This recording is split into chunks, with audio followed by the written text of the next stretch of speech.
record each session. Go And ahead, today Tom. is December 1st, 2021, and our guest speaker is Clyde Butcher. And so the meeting has started. Okay.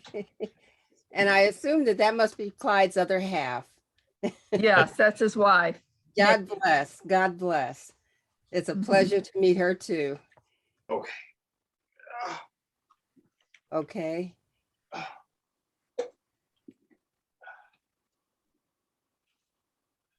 Okay. I'm not too coordinated today. Oh,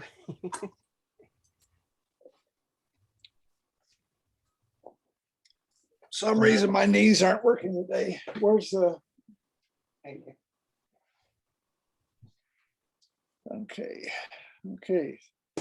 So. There I am. Yeah. first of all, I want So to good to see you.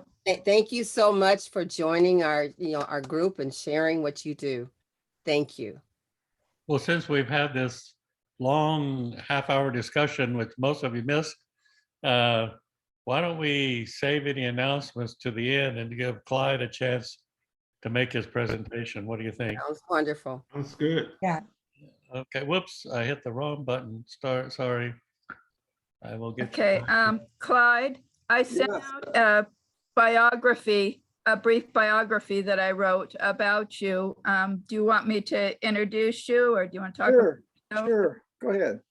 Okay, this is Clyde Butcher. He's a renowned wildlife photographer. He started out, he was living in our area, the Southern California area, working in architecture. And please correct me if anything's wrong because Okay. he was working you were building like sets or something for architecture. Right. Okay, and also selling his photography on the side at street fairs. And he found he lost his job due to the economy. And so he went selling at street fairs. Out he could make money photography, and he really enjoyed it. And so he started doing that. He was able to start his own business, selling wildlife, wilderness type photos for Sears, Montgomery Ward, J.C. Penney's. So people could buy these photos to put on their walls. But then he decided to move out to Florida. And so he got there, according to the article in the art magazine. You weren't really sure what to take a picture of in Florida till you learned about the swamps. And now your purpose is to educate people about the need to conserve Right. this beautiful wildlife that you find. Yeah. Okay. Well, let me get started. Let me go open up my PowerPoint. Or actually, for some reason, it's say PowerPoint, but it's a keynote. Okay, click on share screen at the bottom. And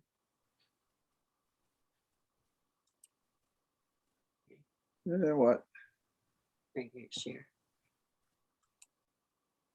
There we go. Yep. That's play. Yeah. Well, I have to finish this first. I don't know what I'm doing. Okay. There I am in this is actually our backyard in Big Cypress. It's behind the house. It's about 60 feet from the house. Wow. I started, this was 1951. I had a twin lens Yashica 127, and my dad and mother took me to the national parks in 1951. I got kind of excited about photography and started working with it, as a fun, snapshot thing. That's one of the first. That's one of the first pictures I took. Wow. Beautiful. Then when I was in school, I started in architecture. I started building architectural models and photographing them. And that was a presentation for my design. I found these trees that were the same scale. This model is about 3 feet wide. So these were new growth little pine forests. So I measured the trees and built a model to the scale of the trees. Then after I got out of school, I went into photographing and building models for architects. And I built this camera. This is a camera that has a lens that I had. It was a Canon lens, a rangefinder that had, I took it apart and had a f/64 f-stop put in it for depth of field. So I could get inside. Oh, what is that now? What is this thing doing? What is this? Ah. Okay, I don't know what this is. There's a white thing in the middle of our thing here. Is that from you guys? Let me see. This is from them. Oh, You got a white block thing right in the middle of the picture. it says Clyde Butcher, Stephen. Oh, it's got all your names. Oh, Oh, you can Oh, go it up says Stephen Bly- I can't- to we the can't very do it top and minimize that. 'cause We don't can't- see that. We see the picture just fine. You do? Oh, you go to Okay, the well top then it doesn't right. matter. Where those pictures are, there's a blue dash. You can click on it and minimize it, Where's that?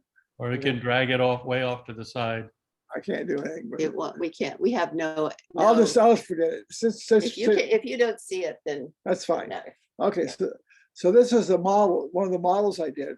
From floor to ceiling, it's 6 inches. And what I was Oh. trying to do is give the architects a feeling of what the building was like before it was built. That's Nikki and I in the background there by the pottery. Those pots are about 3/4 of an inch high. oh, geez. Then I saw Ansel Adams Gallery in 1961 and thought that was kind of cute, doing pictures of landscape. So I started playing around with it. And in 1969, we started a business selling. We rented a spot in the Furniture Mart in LA. And so I had an exhibit there and started selling the pictures there. So they were all black and white. And about 1971, we said, well, we better get in color because we're not selling much in black and white. Because black and white back then, I mean, Ansel Adams pictures were going like for $125 for a moonrise over at 16 by 20. So I started photographing color. And one of my favorite spots was the Redwood Forest in California by Eureka. And of course, I did a lot of work in Hawaii, the beaches in Hawaii, and sunsets. You know, we had the avocado refrigerators and the gold couches and the shag carpet. So all this kind of blended in and worked really well. Mm. And I built these. This is a little displays for the gift shops. We did small pictures for gift shops. So we would ship the pictures in the boxes, and then use the boxes for display. Then I figured, well, you know, if we put a clock on these things, it would make them useful. And it unfortunately really worked well. We ended up having 200 employees, 70,000 square feet. We were actually the largest clock manufacturer in the United States in 1970, by about 1973. And then we were living in I built this little boat. It had an aft cabin for the kids. I built this boat. We were living on it in Newport Beach Harbor.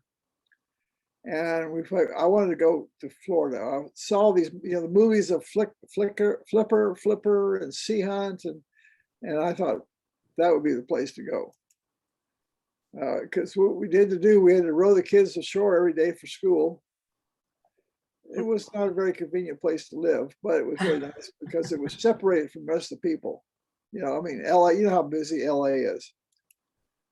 So we put our boat on a trailer and we trailered across to Florida and got here. This is Boca Grande Pass on the west coast of Florida. And we sailed down the Tortugas and sailed on Florida for about 3 months. And I didn't think there was anything here to photograph. So I started doing, this is like a Jerry Uelsman thing, putting a bunch of pictures together to create some sort of, call it art. Nice, Oh, nice. that's cute. Very And nice. that's a portrait, if you can see, it's a portrait of me over the whole thing. Yeah. So I got a little bit of Florida in. But the beaches here in Florida were pretty, so I started photographing the beaches, the sunsets. Oh, can I say something? No, Tell you about sunsets. We're from California where the sun sets in the west. So we heard they that. know the- that. Yes, you know that. So we heard about these sand dunes, beach dunes rather, up on the Panhandle. So we went up there in the summer and got all set up to take a picture, and the sun set over Alabama behind us. That's in the northwest. And so it didn't set over the water like it does in California. It went over the So it land. took us a week to find the spot Yeah. where we could see the We sun. had to find a spot that was located so we could have the sun over the water. It took us a while. Well, tell them how long it took you to take that picture. Well, it just took a week. Yeah, took a week. We were there for sunrise to sunset for 5 days, and I took 2 sheets of film. But that picture actually built our house, our gallery, and sales of it. This is a shot in Fort Myers Beach, which was done before people. So we took these my images from Florida and from my West Coast and started doing art shows in Florida to make a living. Mm. Then this was in 1984. We were going up to a art show in Orlando, and there's these mom and pop places. And we had these Oh, sign, that's the Burma Shave sign. Burma Shave. You guys Okay. know Burma Shave? Yeah. Sign? Yeah. Okay. Yes. And this, I have to tell you, because this is my story. Okay, I love places that are owned by funky people. And Clyde's like, not really. And we passed this place, and then Tom Gaskin is who the picture's of. Tom put up some signs like Burma Shave, and they said, how did it start with the if your husband, if your husband won't stop, it was if your husband won't stop, take off your shoe, hit him over the head. And I threatened Clyde, and he stopped. Got to meet Tom Gaskin. It was a thrill. and I got very bored. I got very bored very quickly. Yes. And Tom says, we have a boardwalk in back, because being from California, you're all the gators and snakes. So that sounded kind of neat, because I wanted to see something, but you were afraid to get in the water. So I went back there, and actually that little event helped me discover what Florida was all about. This is the end of his boardwalk. And Wow. the next week, I met Oscar Thompson, who's a photographer in Fort Myers. He was looking at some slides, and I asked him where those were, and I said, "Are those Africa?" He says, "No, that's just down the street." A lot of things down the street. People don't realize what's down the street or wherever they live. And so I asked him, "Can you take me out there someday?" Because you had to have a 4-wheel drive. So he put me in his truck and told Melody to take the story and took me out there. And this was the dry season. And so I got a feeling for what the Everglades was, but with no water. Show them where the water is. You can see the ring on the trees. Yeah. That's what the normal water level is. Wow. Then in 1986, our son was killed in an automobile accident, Oh. and a drunk driver. And this was June 15th. This is our wedding anniversary. It was on the day he was killed, Father's Day. It's Father's Day. and Father's Day, of course. Yeah. Wow. We had an art show we were doing in Ann Arbor, Michigan in August. So we went ahead and did that show, and I was looking at my artwork, and I said, I think I want to go back to black and white. I didn't think color was telling the story. Color was just too. Florida is so much green. It kind of sometimes some of the pictures you want to throw up. So I took that first shot that I took of the dunes there and converted it to black and white. And I said, yeah, that's going to work. Nikki was doing hand painted black and white. She would take a black and white photograph and paint it. And her sales were doing well. So Nikki said I could do, because we knew we couldn't sell anything because black and white doesn't sell. So she said I could go ahead. So I bought an 8x10 camera and headed out to the swamp to photograph. And this is actually one of the first pictures I took. It was, I had an older, it was a 360 millimeter Cymar lens, and I had never used it before. And the scene was coming, and I went to take a picture, and the lens shutter would not work. So I made a few comments to nature.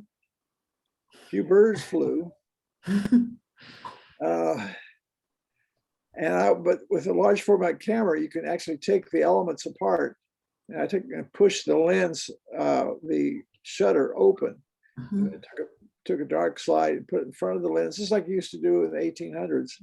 And then took a dark slide out, took the picture, 4-second exposure, and put it back. And that's the picture. And this is one of the next pictures I took. These were one of the first 2 pictures I took when I got back into black and white. And it was really, I really loved it, but I knew it wouldn't sell. So we did an art show with the work, and first show was in Disney land. It's a World. well, Disney World, yeah, Disneyland, yeah, Disney World. And I sold and got awards. It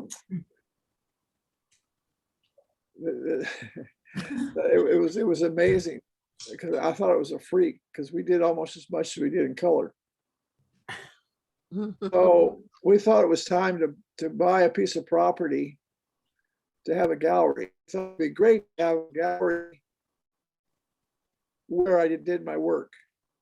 So we found this piece of property. Actually, Nikki found it. It's 50 miles from Naples, 50 miles from Miami. It's in the very center of the Everglades. Okay, I have to tell you, we found this because I like to stop at places like this just Yep. to see what they're about. Yep. I'm Yeah. addicted. Yeah, yeah. I think they're fun. Well, I tried to photograph the front pond, and a guy shooed me off with a gun because he didn't like people with beards. So I wasn't with Nikki. So he took her back to the back, and she saw the back there where we could have a house and gallery in the front here. And it was 13 acres. And as she was leaving, they had just put a sign up for sale for $85,000 for 13 acres. Now, a lot of people say, well, what's good 13 acres in the middle of nowhere? Well, we're right between the 2 most expensive places in Florida to live, Miami and Naples. So we built a gallery there, and it's amazing that it's actually the #1 destination in Collier County. Now, in Florida, if you don't want to get in the water, don't bother coming to photograph. Wow. That's my little toy camera. Go by 20 camera, and of course you can see I'm the anchor for the boat because the film holder's the boat, so I can pull it over and get the film. And but see, when you're in the water, you're in the element, you feel like you're there. See, that's just now from California. Would you photograph a sand spit? I mean, give me a break. I mean, there's no half dome, there's no giant redwoods forest, but with our clouds and everything here, there's just so dramatic skies here in Florida. Wow. Again, in the water. This is actually, there's a lot of water moccasins and alligators, and this is Loxahatchee. But again, you're going to feel like you're there. Wow. Now, we were big fans of the Everglades when we lived in California, Wow. This And is- then- of the redwood forest. Oh, wow. And so I'd been photographing in Florida for 10 years, black and white. And I said, I want to go back and photograph. I had been there in 75. This is called Pepperwood. On the left side there, that's the root of a redwood tree that fell. Mm, And I was there when it fell. mm, Wow. Since 1975. So I came back in 1996 to photograph what mm. it looked like. So this is basically what happened when that tree fell. It put a hole up in the sky, so it created a whole different ecosystem. It's really, really, it was really beautiful. Then the next year, I was invited to be artist in residence in the Rocky Mountain National Park. This is the house we stayed in. Mm. I wanted to take a photograph of the valley here, but there's houses there. You don't want to photograph a nice valley with houses. So this morning I looked out the window, there's fog was there. And so I ran out. I didn't even have my clothes on. Nikki brought my clothes out. Photography is the most important thing, you know. But see, now the fog got rid of all those houses. Wow. But it's very unusual to have that much fog and also a great sky. Yeah. Rocky Mountain, this is really one of my, it was really kind of fun. This is a path up to Alberta Falls. It's Mm, only, well, not very far, what, half a mile? Yeah.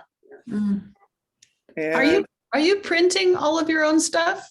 oh yeah, Wow. yeah, this is, at this point in time, it's all silver prints. Right, right. Beautiful. So it's all done in silver. So I was here, because with a large format, this was like probably a 2-minute exposure Mhm. because of the F64 and Mhm. film. As you get less light, it becomes the ASA gets slower and slower. Mhm. So it's really called reciprocity failure. Mhm. And people would come by and say, "Well, what are you photographing?" Well, I don't know, it's aspen trees and stream and ferns. Oh, and there's no animal in there. People are just obsessed about photographing animals. Well, there are, but you can't see them. That's true. Well, some of the animals there, some of the mountain lions are kind of scary.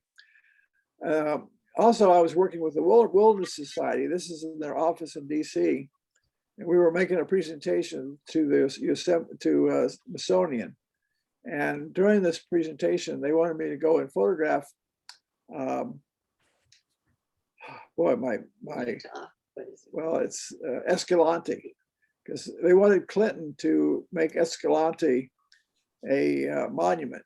So I did these photographs. They took these, showed them to Clinton, and a year later they made it into a monument.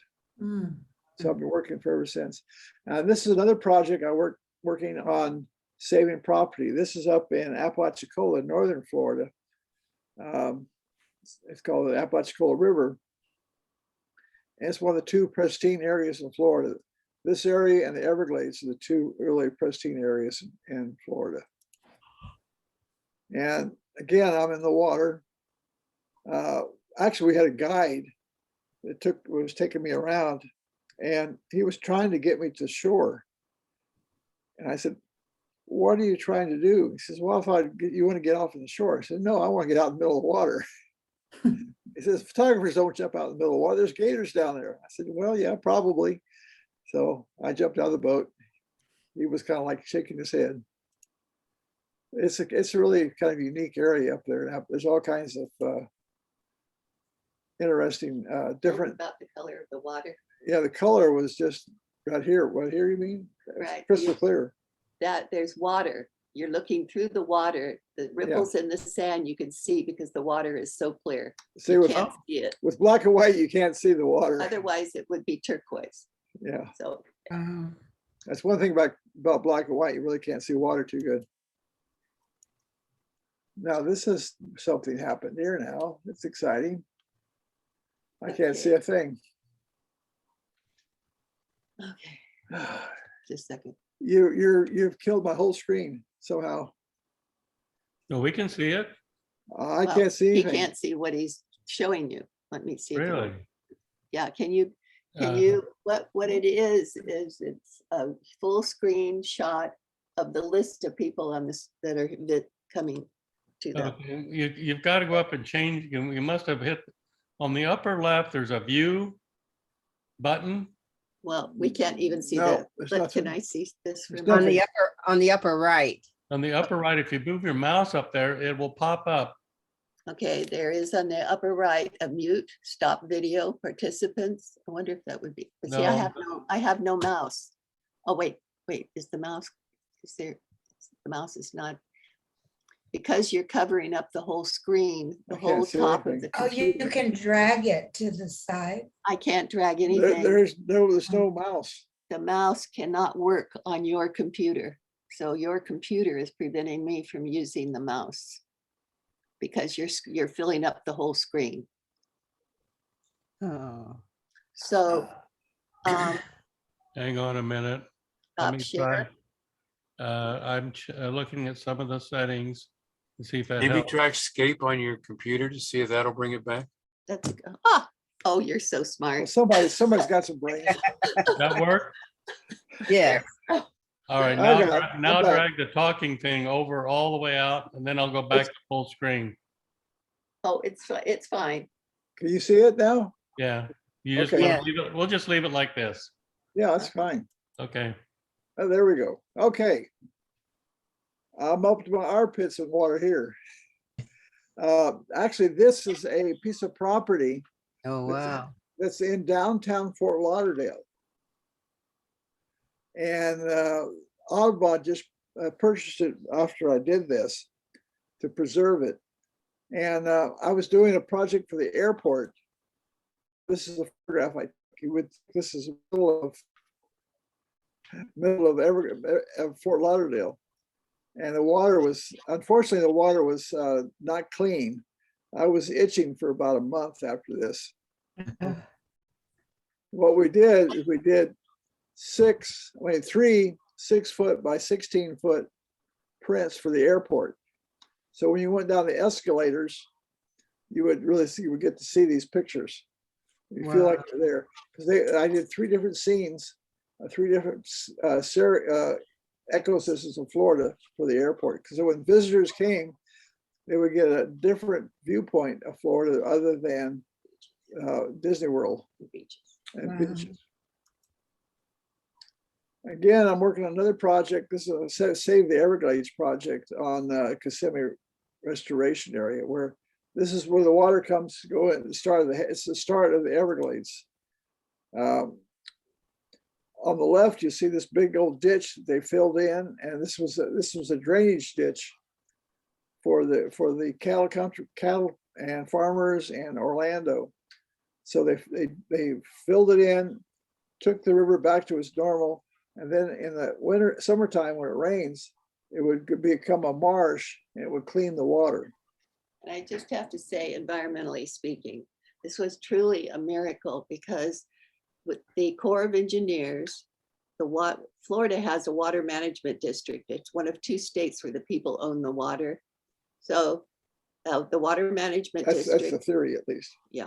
that the water management district, the Corps of Engineers, the cattle people, there's along this river, there is a military base. So the military, the environmentalists all had to agree.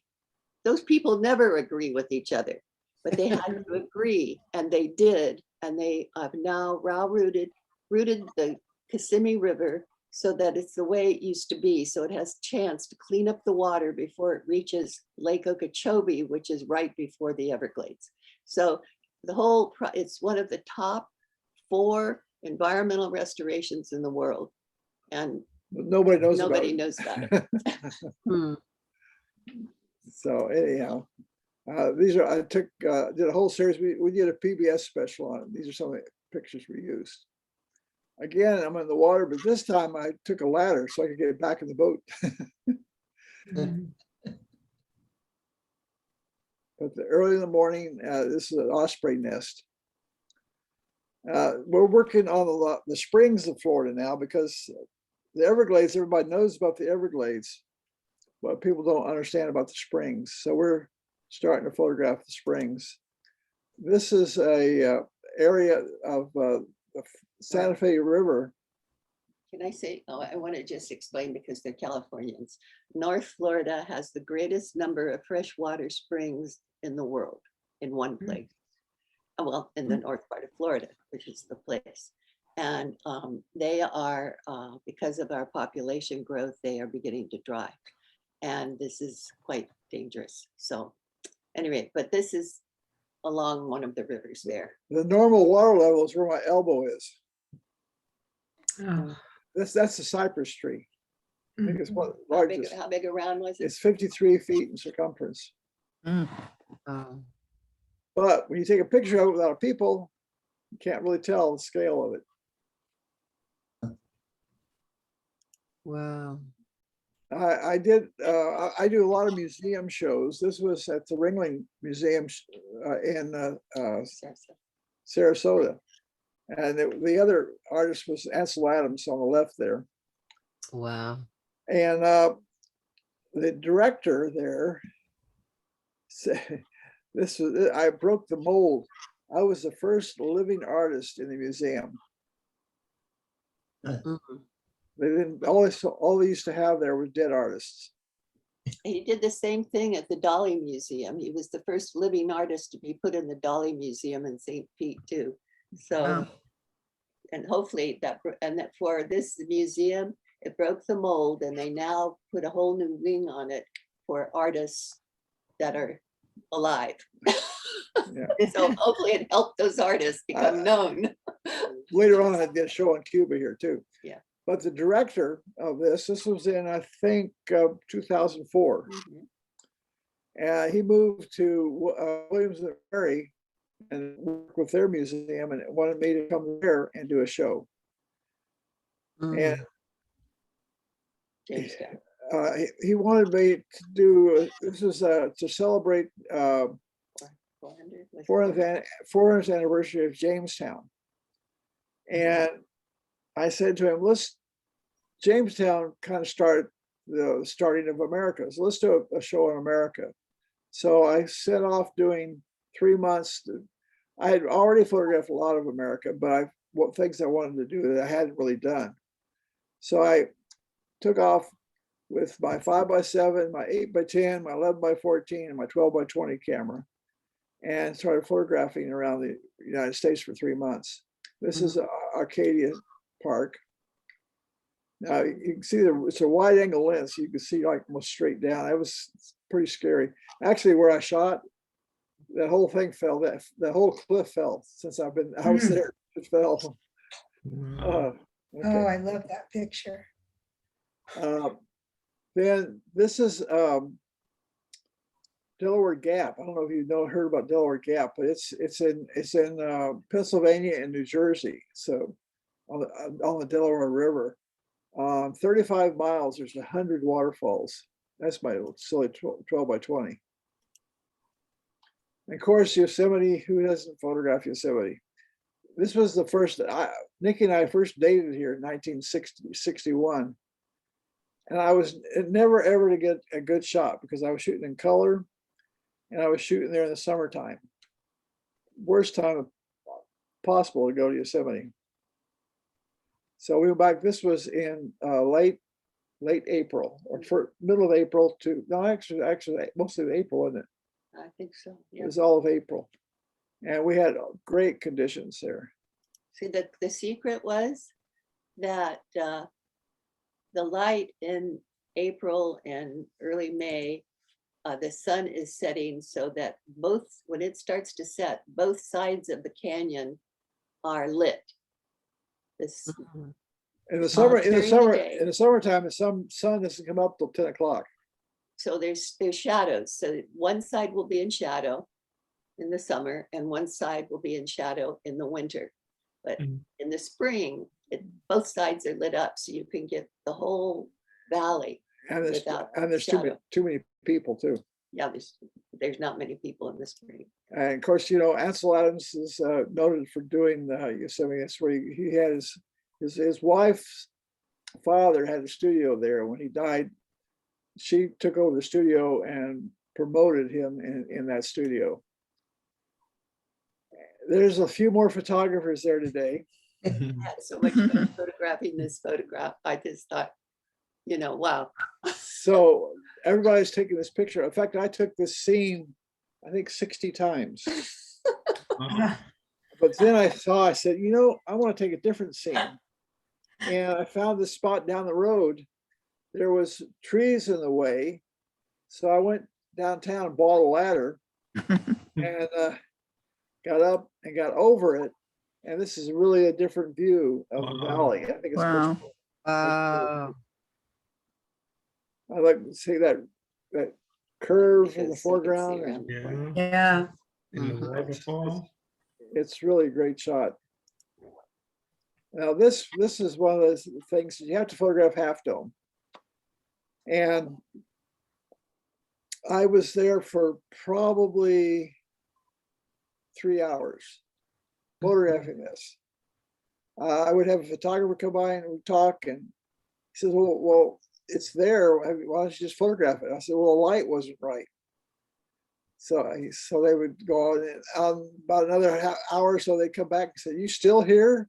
And I said, yeah, it's not right yet. And so finally I thought it was right. And I thought the perfect lighting on that rock.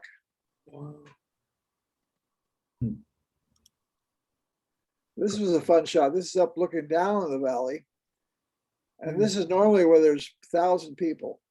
Mm. And this day there was so much fog that you really couldn't see anything.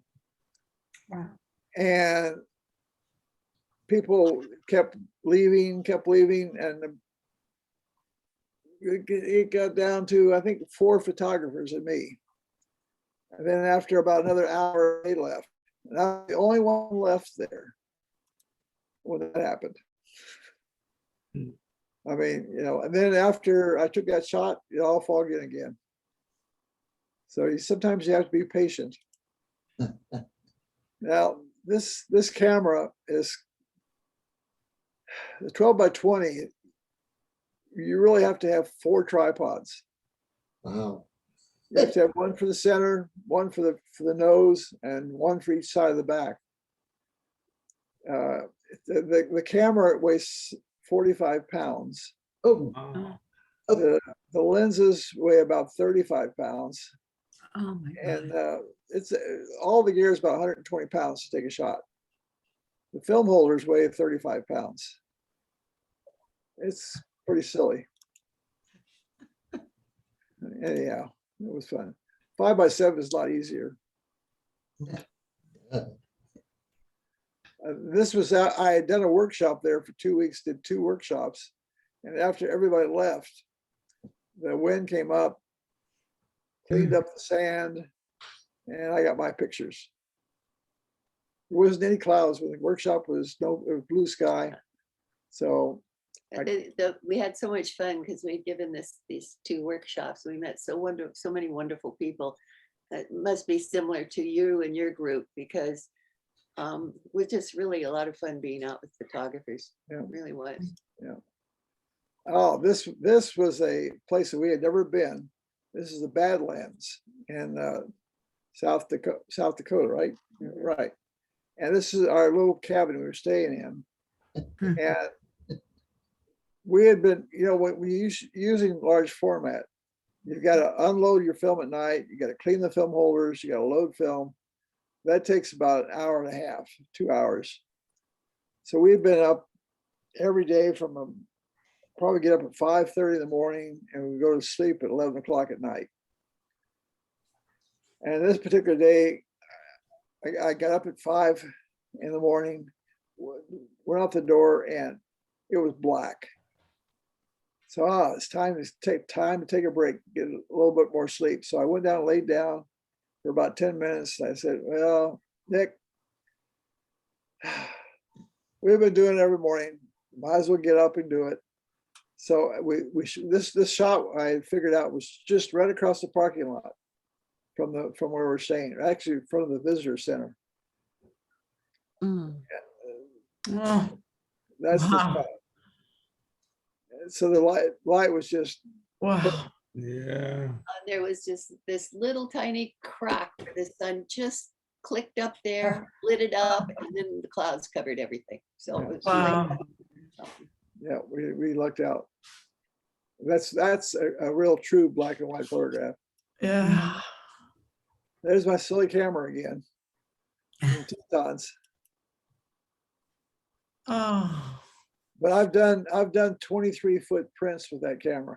Oh. No grain, Wow. no grain, 23 feet. Wow. This is a little pond that we thought we'd be the only ones there, and there was a whole bunch of photographers there that morning because they were looking for the, what do you call it? The light. Alpine glow. Alpine glow. Oh God, it's boring. But and the wonderful thing was that they all got their alpine glow and left, and then we were there, quiet, peace, waiting for the light to hit them. I had to have light hit the mountains. I can't. There's the moon Yeah. and the moon. I've not heard the term alpine glow. Is that what you just said? Alpine? Yeah, it's a glow. They call it just before the sun comes up. It's a real warm, a warm color that hits everything. Makes Okay, yeah. Golden. I had never even worried about that sort of thing. Uh-huh. Now, this is the Grand Canyon. The first picture in the presentation was I was at the Grand Canyon. And this is the first time I'd been back. This is in 2006. And the first time I was there was in 1951. So how many years ago? A few years, 50-some years. And we went there to take pictures in the snow. This was January. There was not one bit of snow, but we got some good shots. Mm. Now, this will give you an idea what I do with the large format. This is a Mount Whitney. It was cold. Wonder what blows.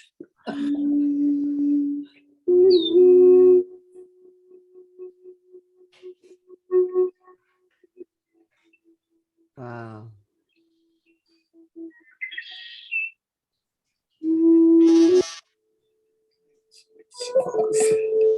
It's upside down and backwards. Uh-huh. Try to make a composition that way. Now I'm checking out the filters. It was either orange or red, and I decided on red. You can see the lens up, so I get less foreground.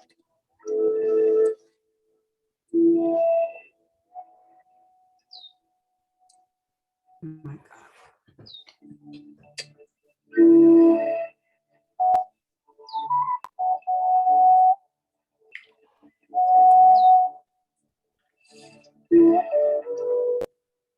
It was a 4-second exposure.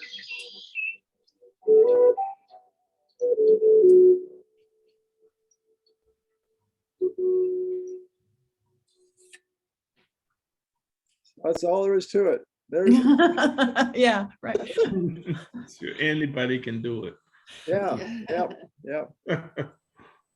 But color, it would have been nothing. Anyhow, that was when I really liked that shot. That's beautiful. Oh, I love that. This is the Slot Canyons. Have you guys been to Slot Canyons, No. Yeah. Utah? Well, it's not designed for people with large format. I got one shot. This is what I was dealing with. Oh, Lord. Oh, my gosh. And now you can't even, now it's illegal to use the tripod there. I could understand. Yeah. why. But the thing is that we went on a photo group. This is a photo group. This was shoot and run. Yeah. They put us through there so fast, Clyde finally said to heck with it. I shot one shot and left. Wow. And I went out to sit by the truck, wait for the guys to come back. Nikki had her, her digital camera. And an Indian saw me sitting there, and he saw me with a 5x7 camera, and he said, "You didn't have much fun in there, did you?" And I said, "It was, I couldn't do anything." He says, "Well, my grandmother has a slot canyon down a ways here. Why don't you go back tomorrow? I'll take you there." And we went there with one other guy. One other guy, we had the whole, and then he had a digital camera, so he was with a guide, he was way ahead of us. Yeah, we never And saw him again. So we had this whole incredible experience alone in the peace and the quiet of that canyon. It was spiritual. It was just amazing. Mm. Now that print that I'm standing by is a silver print done in chemistry. It's not an inkjet print. It's a fiber print. How big is it? It's 5 foot by 9 foot. Wow. This was an exhibit we did at William Mary on the American Beautiful show. And after then we also did a book. And so what we did is make pictures, lay them out, and figure out what was going to go in the book. This is how we do a book. They will lay them all out. And we'll say, well, this picture needs to go next to this one. And so it's always fun trying to put a book together. Mhm. This is our gallery in Venice. This is part of our dark room. How big it is?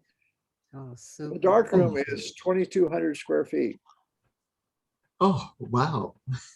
So we give tours if you're ever out this way. So you can Yeah. check the Clyde's website, and it will tell you when we give tours of the dark room. Yeah, the larger on the left is 11 by 14, and the rest of them are 10 by 10s. Wow. And then, of course, the whole film is, I wanted to make a movie of him developing film, but it's all in the dark. yeah. So we did the warship part of it. Mm. I had 1,700 shots to process. For Wow. American Beautiful. It took me 2 months to process the film. So it was 6 months before I saw an image. Now this is what film. This is on the left is what the straight piece of film, and the right after doing all the burning and dodging. A lot of people send their negatives off to camera's processor, and they don't get a good result. My contention is, you're going to make prints, you should make the prints yourself. I think that 50% of the art is taking the picture and 50% is Yeah. processing it. Yeah. Because if you saw that one on the left, would people buy that? I don't think so. Now this is our big and larger. This is for the 12 by 20 and 11 by 14s. Oh, my goodness. So did you have to have that built specially, or is that commercially available? Well, this was actually a process camera for Copy camera. a copy camera for a print shop. And the guy at the print shop, we had printed a book there. He called me up and said, we got a camera over here. You want a camera? So I said, sure. I went over to get the camera with my old Toyota. It was a little big. We had to have a forklift, a big truck. But we created, all you do is take the ground glass out, put a piece of plywood in, put a light source in, and made it larger. Wow. And these are the processing trays. And I have to tell you, when he decided he wanted to make big prints, people said, you can't do that because they don't make trays that big. And Clyde said, I'll make well, them. I'll do it. Yeah. Yeah. Own trays. So actually, each Wow. tray is actually a sink, because you've got to get rid of the chemistry, and so every tray is actually has a drain. Wow. Mm. What chemistry you use. We use each tray is 10 gallons of chemistry. And develop. Well, developers stop, fix 2 fixes. Then we use a selenium and a hypo clear. And then this is how we dry them. We hang them up And it doesn't look very sophisticated, but what it is, these clamps are on little PVC because this paper expands 2 inches when you process it. Then when it dries back down. So these clips have to move during the process. Oh. Sometimes it doesn't work out. Oh. That's a test. Oh. Not all prints turn out good. Oh. Oh, called cropping. He's cropping the picture. He's making coasters. Quartering it. Now, in 2013, I started really getting into digital. I started out with a Canon before that. That was a sad camera. And the Sony came out with a mirrorless, which you could put any lens on. So that's the one on the left is a Pentax 6.7 medium format lens. And the one on the right is a Canon tilt and shift lens. I use all tilt and shift lenses because I shoot just like you shoot in film. Mhm. If you want more sky, you raise the lens. You do not point it up. A Mhm. good photographer has the camera level at all times, never tilts it. That's just for a good photographer. This is 2 shots put together. And digital is kind of neat because you can just hand hold it. And you can get places you couldn't get with a big camera. Mm. Oh, wow. And another thing about the digital cameras, you can run. Storm was coming. You're able Where to, it's really light gray there, that's the rain, and you can see where it hit the Yeah. camera. Yeah. the rainbow and Look at that rainbow. Double rainbow. Yep. Wow. Am I assuming that most of the pictures with you in it were shot by your wife? Oh yeah, yeah. She's a great photographer too. He's a fun subject matter. This is in the Smokies, and again, I'm not sure I could have got my big camera down here, and the depth of field with this shot would have been impossible with a large format. That would have been impossible. Now, when after I got my stroke, I got a walker, and I just went and kept photographing. Mm. That walker is shot because the bearings got all rusted. Yeah, he takes a walker where no man has taken a walker before.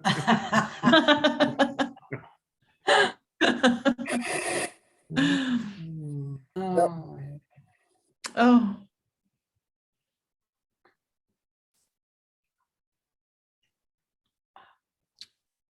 Oh. He's an umbrella.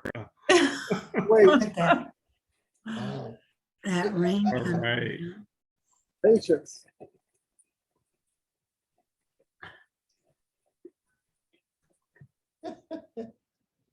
That's great. There's the photograph. Wow. Oh, Oh, wow. that. Oh, my gosh. I tell you, I'm getting about everywhere with my walker. That's good.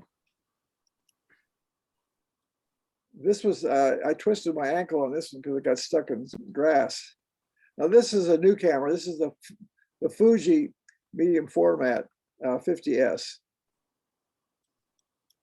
And that particular camera now is off to New Jersey, getting the Bear pattern scraped off. So The so color's gone. so there'll be a monochrome camera. Hmm. See, I'm out in the water again.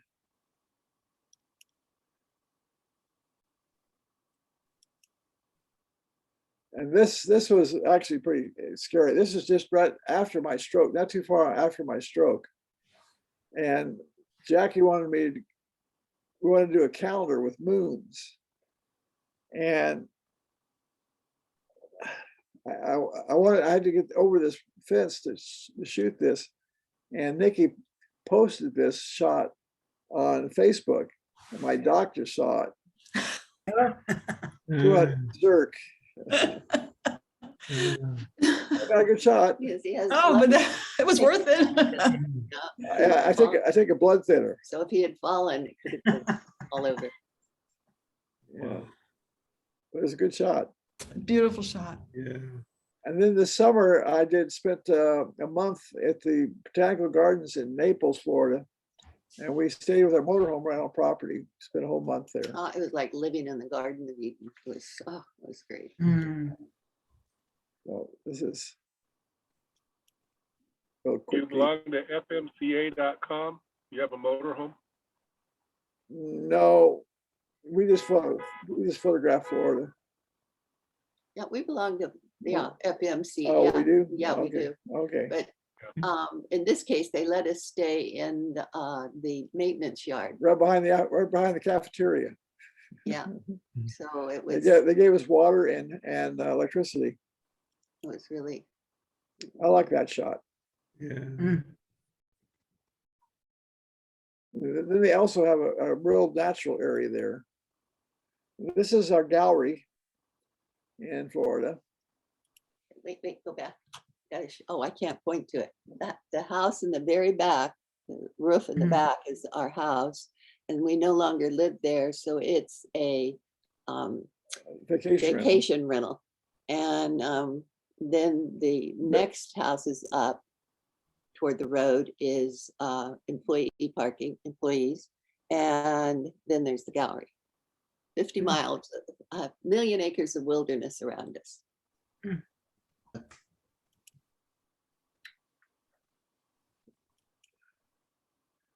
Now, these shots here are taken from our parking lot. This one's taken behind the house. This was a 6-minute exposure. Now, one of my, this is, sometimes you gotta cool off. This is in August. And this particular shot I was working on, this is the 9th year. I've been going back there every year for 9 years to try to get the shot, to get everything right. And it's about a 2-hour walk, so you have to. Yeah, this was with large format. Yeah, this is with the 5x7.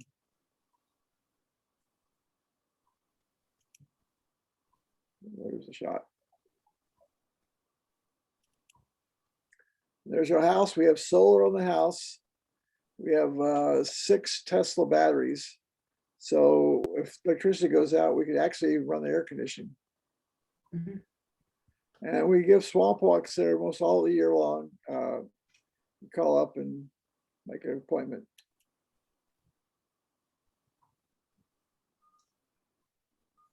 This is one of the last days I was with my friend Oscar before he died. And this was in September.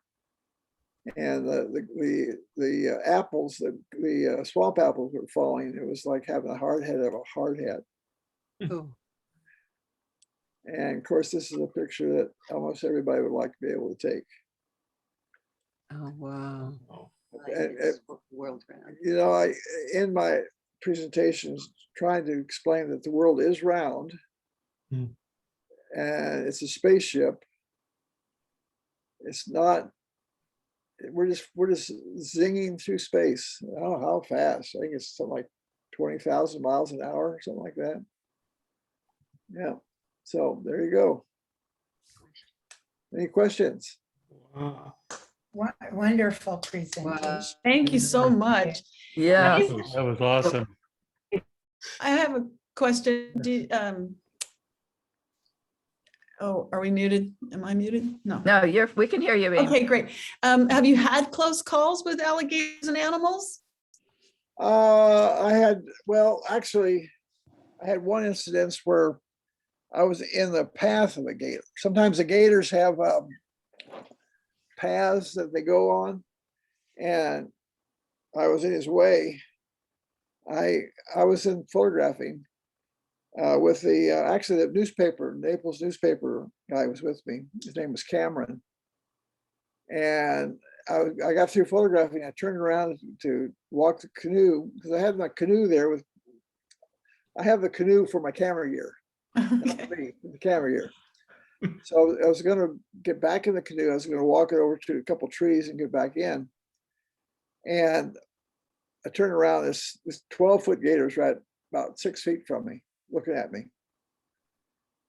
It looks a lot bigger when you're that close. Yes, so. I There's said a to sign called Gator right away. yes, that's true. So I said to Cameron, we have a gator here. And Cameron says, well, yeah, we're in the swamp.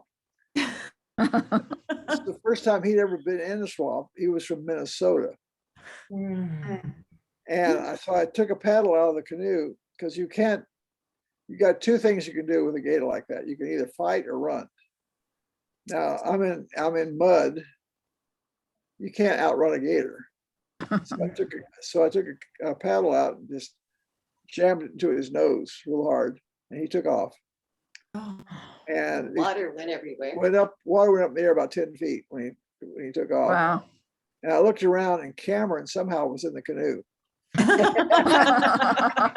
He doesn't know how he got in the canoe. He was walking on water. Exactly. Yeah. Now the incident I had, actually probably the most dangerous one I had, was with a cow. What do you do with a 2,000-pound cow when she has your horns around your camera? Oh, Oh, Mm. And the other most dangerous, actually the most dangerous animal in the swamp are pigs. mhm. Hmm, yeah. Yeah, wild boar, really Wild crazy. boars. Yeah, Yeah. yeah. They can be nasty. Wow. So, but I've been walking since 1984 in the Everglades. Of course, the last couple years not. Never met another person in that many years. Never met another person. How many places can you say in national parks can you say you've Wow. in 30 some years you have never met another person? Wow. It's very primitive. There's no paths. There's no, there's no, you just go. You just go. But don't go unless you know what you're Yeah. getting into. Oscar spent a year teaching me where the gators ate, and Yeah, Oscar lived with the Indians here, the Seminoles for 2 years when he was a young man, and he learned a lot from them. And he also poached gators. yeah, Oh. was young. So you know how to take care of them. He said, now one charges you, you just jump on top of him. yeah. Oh, that was my experience with gators. That's not the problem. The places you'll have a problem with a gator is golf courses. Yeah. Yes, they can, yeah. They have people's houses that they have pets. They feed them. They think, oh, that's cute to throw them some marshmallows, So in fact, it was really fun. We had there's airboat tours out in the Everglades, and this one tour guide, when you're a tour guide, you're not supposed to feed the animals. It's a $500 fine. But they throw marshmallows at the gators, so they bring them up so the customers and their bare boats can see them. They take and hit the side of their boat so it attracts them. And this guy was doing that. He was hitting the side of his boats to attract the gator. The gator came up and took his hand off. Mm. And they put him in jail because he's feeding the gators Oh. With his hand. with his hand. No, he was also feeding the gator too. He did that too. But no, because he excited. I think they let him out. He was only in for a couple of days, but they were trying to make a point because you do not feed the gators. Yeah. No, but Right, to get back to photography. Back to we have a photography. lot of stuff. I have a I question. would like, Go ahead. How many cameras and what size of cameras do you have? Okay, now I'll give you kind of I'm getting into the monochrome deal. I bought a Leica M10 monochrome. Then I had my Sony A7R II created to a monochrome. Then I sent my 50 megabyte medium format Fuji off to New Jersey last week. They're making a monochrome. But I also have a Fuji 100 megabyte medium format. One of the problems that we're having, because one of the things that I love to do is skies, clouds. And people don't realize that the blue channel only has 25% of the information. So that's why you get lines and such in your skies if you do much work with your skies. So with a monochrome, you've got a 40 megabyte camera, you got 40 megabytes. With a color camera, you got 10 megabytes in sky. And that's one, but also it's kind of fun now. I have to go back and use the red filter, the orange filter, the yellow filters, and the green filters. So it's kind of like going back to film. It feels like I'm being creative again, making choices. I know that there's a lot of things you can do in Photoshop and convert it into black and white. And probably you can do more with a color image you can with a monochrome. But the monochrome, it really is interesting. When you make a print, it looks like it's done with film. There's a whole different look than with a color camera, because you have a special program to open it up, because if you open it up in the raw folder in Photoshop, it tries to say it's trying to create those 3 layers together, and it does that. It looks like you took it with a color camera. So there's a special formula, this special thing. Program that opens up in D&G instead of it opens up in D&G. So then when you make a print, it looks like grain instead of this funny digital look. So because people see the prints that I make with that, with a lot Leica and the Sony so far, they say, well, this looks, is this film? They'll say, no, that's digital, it's monochrome digital. I say, wow, that's really interesting. Where do you get your cameras turned into a monochrome camera? It's a company in New Jersey. I get my phone. If you could just email that to Catherine. Catherine, are you the contact for him? Yes. Yeah. yes. Okay. If you could just email that at your convenience, I would really like to know the company name that does that. It's not cheap. No, well, It's $3,500. retired. For my medium format, it's $3,500. That's. But for my Sony, there's a guy that does it. Sony did it for $1,000. I'm not sure he's in business anymore though. But Okay. it was good. He's planning on moving, so he said as soon as he moves, he'll start up again. Okay. But it's really fascinating. It sounds like it would be better just go ahead and buy the Leica monochrome rather than trying to convert another camera. Well, that's the Leica monochrome is $9,000. I bought a Fuji, the medium format Fuji. I got a deal, a brand new one for $2,500. Wow. And converted it for $3,500. So that's $6,000 instead of $9,000. Okay. And you got a medium format. Okay. And you got pixels that are a lot, because the Leica is 40 megabytes. This is 50, but the pixels are 5.3 microns, and the Leica is 4 microns. So you got a bigger pixel, so you got more tonal range. Also, the Leica, you can't put other lenses on. Well, yeah, the Leica, you're stuck with, well, no, you can put other lenses on it. You can. Yeah. But the Leica, there's no IBIS, there's no Okay. vibration. Where my Sony, that little sucker, I can just hand hold that thing. Hmm. And you have to realize that when you make it monochrome, you have twice the sensitivity. In other words, if you put on 100 SA, you're really, it's twice as fast, and it's sharper. It's amazing. It's a whole different world.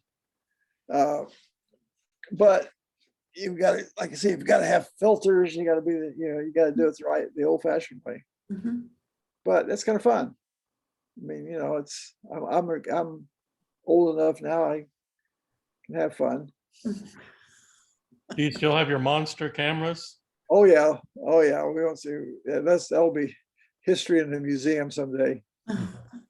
Yeah, I've I got. can't- How do you get that big camera if you're out on a point, and on a cliff, and you're getting that huge camera up? So you must have another freestanding ladder that. No, you just figure it's the tripod was only up 5 feet. Talking about the 12x20 camera. And Well, put that the- on the- in a the- tab with it up. How do you work that out? You struggle. Got a wife. Yeah. Got a body. Well, Nikki, we have 2 backpacks. Now, of course, this is done out west where you can put stuff out on the ground. It's a whole different story. I have the old-fashioned metal backpack where you just a metal thing, and you bungee the camera on that. Then Nikki has a backpack for the film, and then I carry the lenses in a bag in one hand and the tripod in the other hand. Can't figure out where. I guess Nikki carries a dark cloth. Of course, I hang the focusing loop on my neck. I hang the light meter on my neck. It's quite an operation. Yeah. The 11x14 and the 12x20 are both 45 pounds. Wow. And it's been usually just the two of you traveling. Yeah. Well, we did the workshop in the Death Valley when I had the guys help carry the camera a couple of shots. They got a big kick out of it. You guys are fantastic. Now, are those cameras, those large format cameras, were they specially made? The 5.7, 8.10, 11x14 doors. Deer doors, all 3 of those were made around 1942. Now the 12x20 is a fairly new camera. It was built in 1992. Ron Wisner had those. He was building those cameras. They're still making those cameras. There's a resurgence in the film industry. There's several people. There's a couple people in England. I think there's Richard Ritter, and there's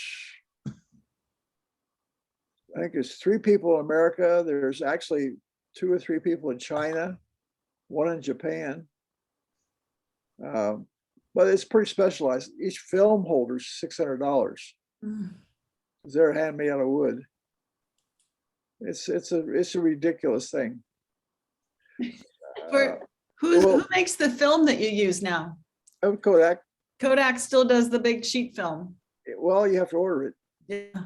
It was $15,000 to order a film. Oh, Wow. Well, that trip I took, it took $26,000 of film. That trip I took in 2006. Wow. Wow. Digital is a little more economical. Mhm. yeah. Because with that, like for instance, with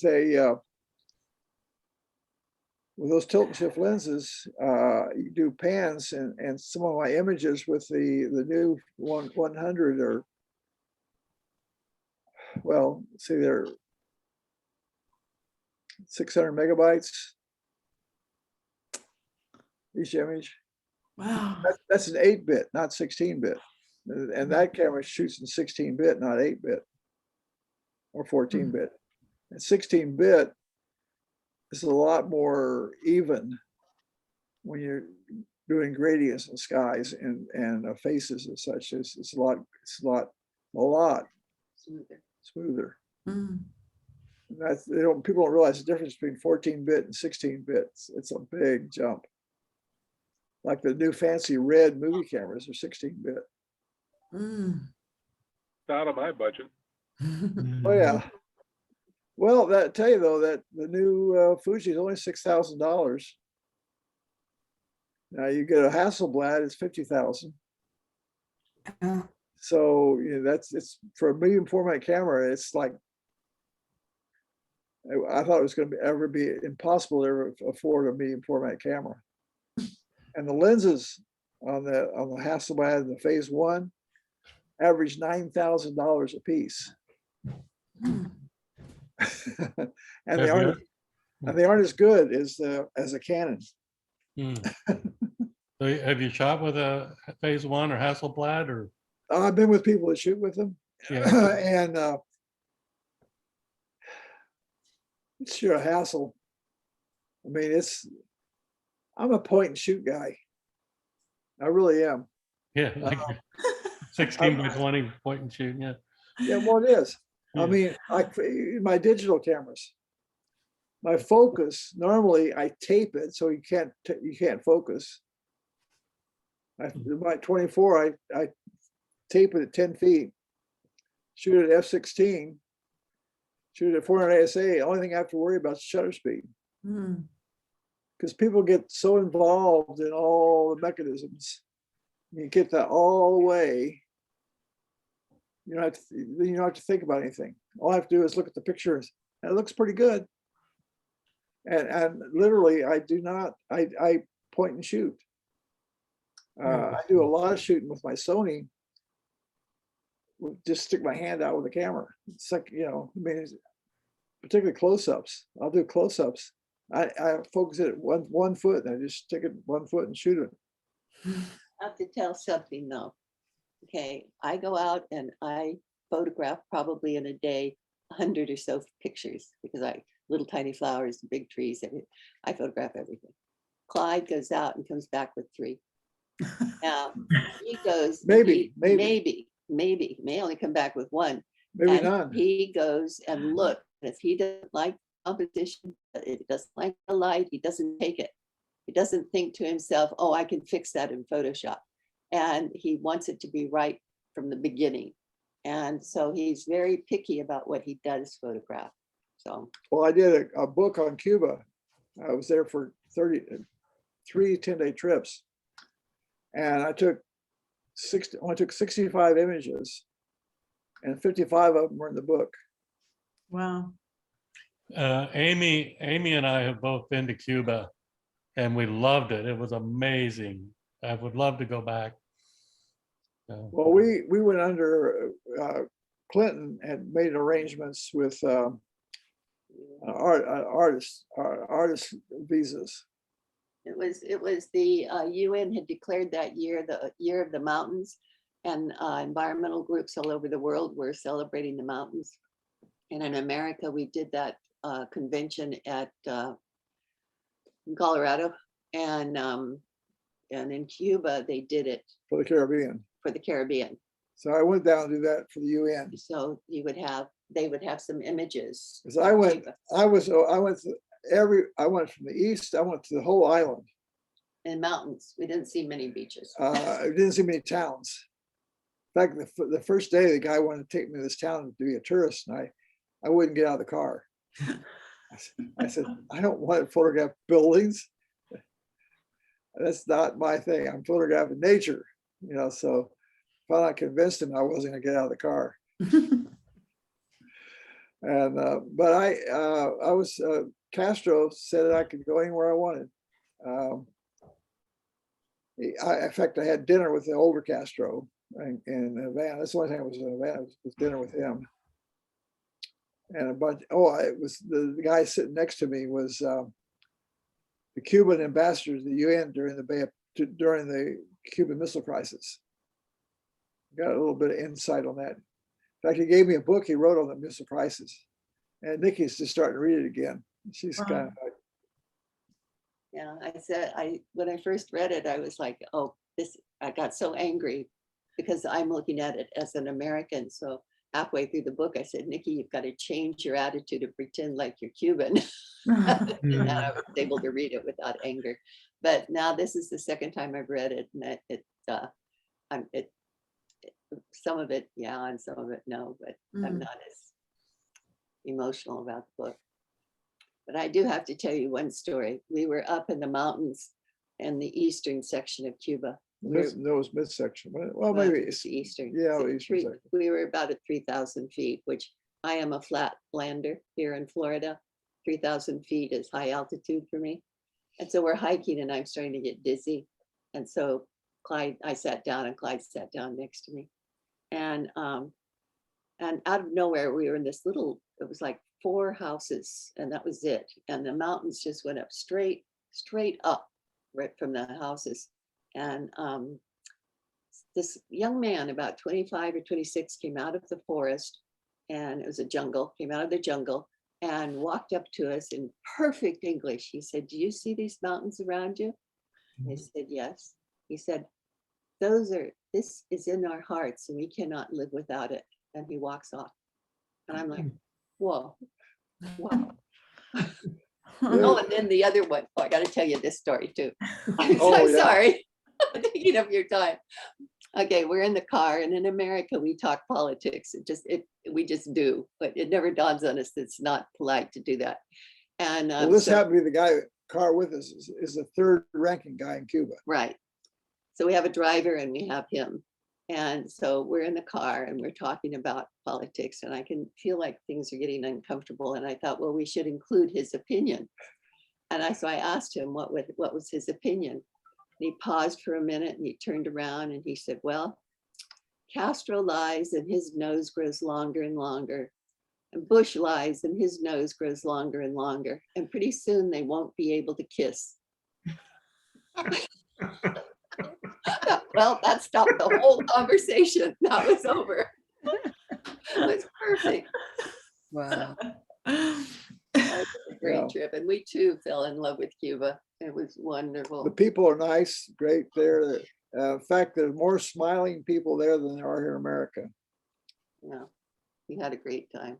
I could agree 100% with that. It was amazing how friendly and joyful they were, and singing and dancing and Oh yeah. amazing. Very welcoming, very welcoming. Yeah.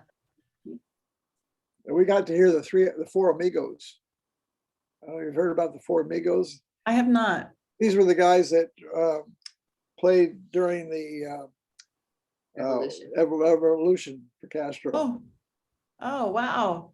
And that was pretty wild. They were, getting up there in age. Yeah. They were young then, but that was kind of neat. But yeah, your harmonica, their guitars and just and singing, and yeah, it's very musical, they're very educated people. The reading skills of Cubans are a lot more than Americans. Yeah, now education is free. That was the big part of one of the biggest parts of the revolution, is to get the poor people educated. Right. And that get rid of the mafia. Yeah. Yeah, the first 2 years under Castro, the literacy rate went from around 60 or 70% to over 90%. Yeah. Because he hired like 2,000 or 4,000 teachers or whatever. Yeah, and there was no incandescent light bulbs. They were all at that time only fluorescents. They wouldn't allow incandescent light bulbs. Take too much electricity. Well, their grid is kind of dicey, so Right. that's hard. Yeah. Well, the same thing with school books. They've got schools in every community, but they don't have the tools. Well, we were up in the mountains of Sierra Maestre. And there's a village, we didn't go there, but a friend of ours went there. And they had a school there with like 10 kids, school. They had solar panels on the roof with a computer Mm, out in the middle of nowhere. mm. Wow. I mean, you would see these little community centers with solar panels. Wow. You know, I mean, this was 2002.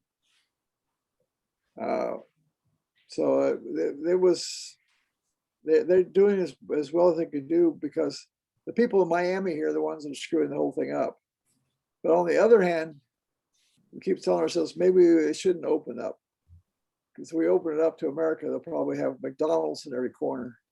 Well, Steve, wasn't it Starbucks that came in negotiating when we were there? Probably things fell through because the government has changed, but Well, they don't need Starbucks. They got the best coffee in the Oh, world. oh, yeah. I know, but they were looking for American companies to come in. Or American companies were looking to come in. Let's just, Well, I don't know which way it was, but I'll tell you the reason it's difficult, because it's 50-50. If you win 50% owned by Cuba, 50% owned by whoever it is, or maybe it's 51-49. And so you split the profits, but the Cubans decide what the profit is. So a lot of the Italian companies are moving out. A lot of the Spanish people are moving out because China knows what capitalism is, but Cuba hasn't figured that out yet. They don't want to figure it out. But back to cameras. Back to cameras. Any other questions? Well, Iwama, do we have any urgent announcements? Are we just we're gonna meet again Friday, right? What's on Friday? You're muted, Catherine. I'm on Friday. Yes, Lawrence is on Friday with the Grand Prix. I had one announcement. Our field trip is going to be next Wednesday. We need to change the time. We will be starting at 11 o'clock instead of 10:30, meeting at Heroes Hall. Linda sent an announcement. She put it in the invitation to the meeting, and she'll be sending out more information. So 11 o'clock. And then our next field trip after that, should it be the Everglades?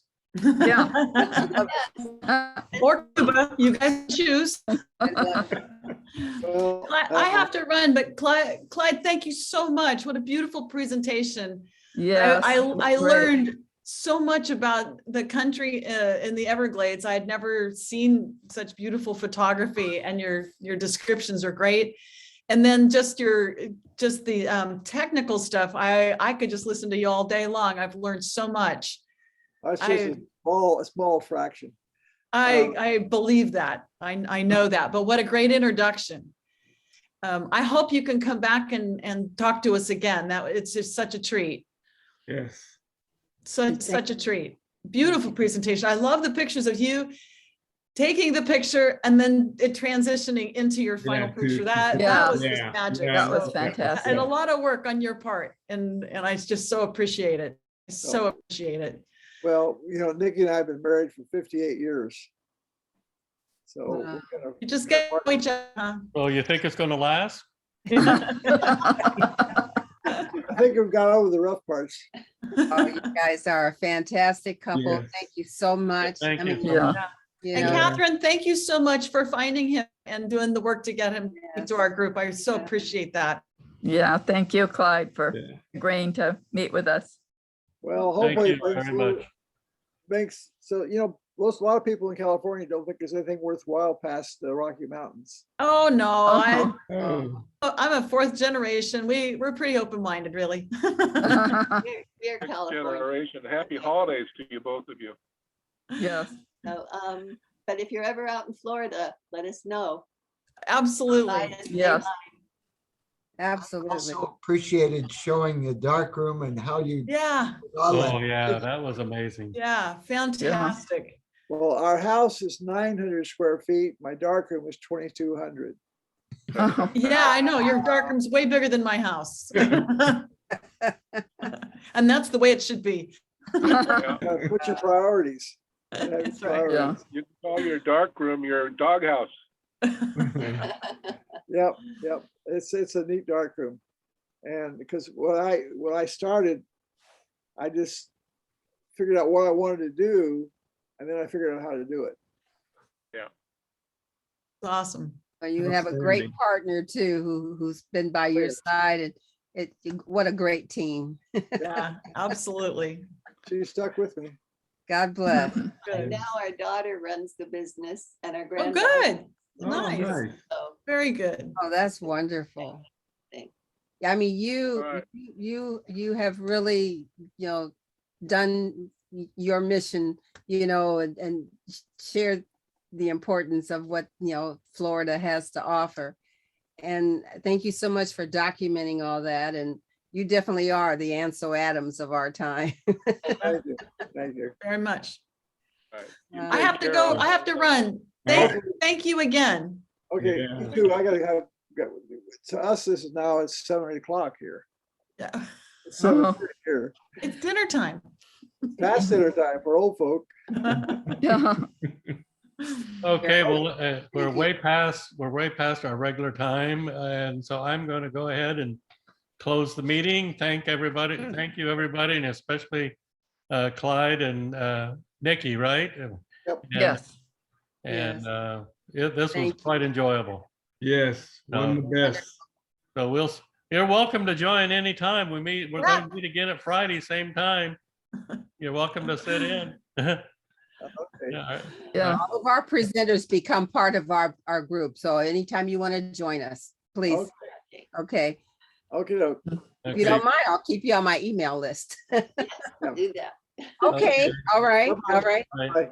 That's Thank it. you. Yeah, Love you. That's Thank you that's the so way much. it is. Thank you. Good All night right. and All goodbye. right. See you Goodbye. Friday.